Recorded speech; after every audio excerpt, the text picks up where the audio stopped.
Китобхонаи миллии ҷумҳурии Тоҷикистон барои нигаҳдории 10 миллион китоб пешбинӣ шудааст ва имрӯз дар фонди китобхонаи мазкур 6 миллиону 200 ҳазор нусха китобҳои ҳам чопӣ ва ҳам электронӣ ҳифзу нигаҳдорӣ карда мешаванд, ки аз ин ҳисоб беш аз 500 ҳазор китобҳои электронӣ мавҷуд ҳастанд.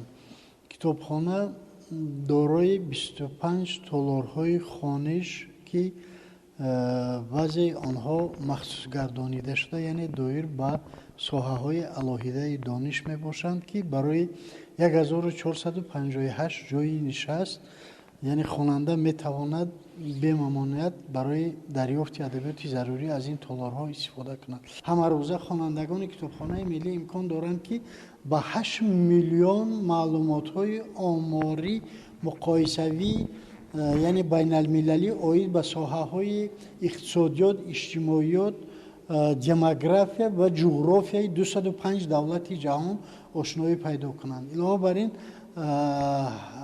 ҳар як хонандаи китобхонаи миллӣ дастрасии озодонаро ба матни электронӣ, рисолаҳои илмӣ, докторию, номзадӣ, фонди электронӣ, диссертатсияҳои китобхонаи давлатии Россия дорад. Тибқи ҷадвали корбаст 518 нафар кормандон ба кор ҷалб карда шуданд, ки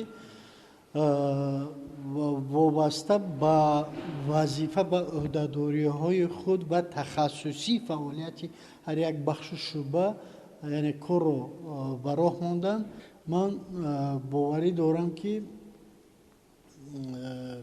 бинои нави китобхонаи миллӣ на танҳо барои ҷалби ҳарчи беҳтару бештари хонандагон мусоидат мекунад, балки барои баланд бардоштани сатҳи маънавиёту фарҳанги ҳар як шаҳрванди ҷумҳурии Тоҷикистон яъне кӯмак мерасонад.